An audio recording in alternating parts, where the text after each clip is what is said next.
Sinimulan na ng Bureau of Fire Protection sa lalawigan ng Aurora, ganon din ng Bureau of Fire Protection Maria Aurora, ang kanilang Oplan Paalaala Iwas Paputok 2025. Kanilang sinimulan sa flag raising ceremony kaninang umaga. Ngayong araw, December 1, 2025, pagsisimula ito ng kanilang taon ng kampanya upang ipromote ang kaligtasan sa paggamit ng firecrackers, mapigilan ang aksidente sa holiday season o Christmas season at bagong taon.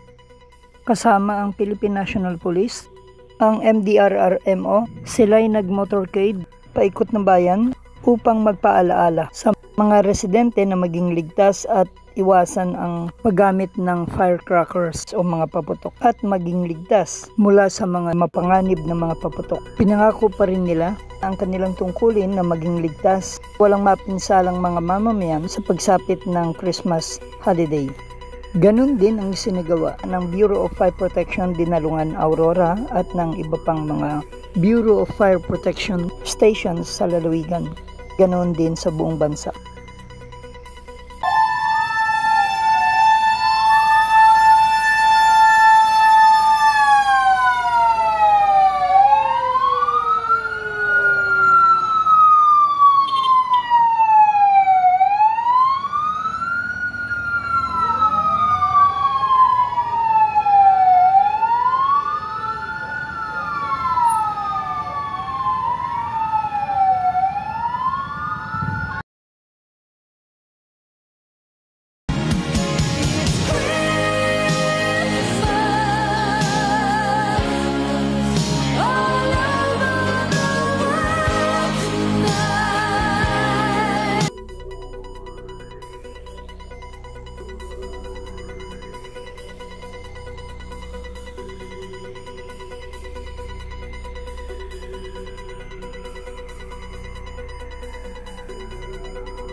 Para sa NSK News ng NSK TV Channel, Narciso Co reporting.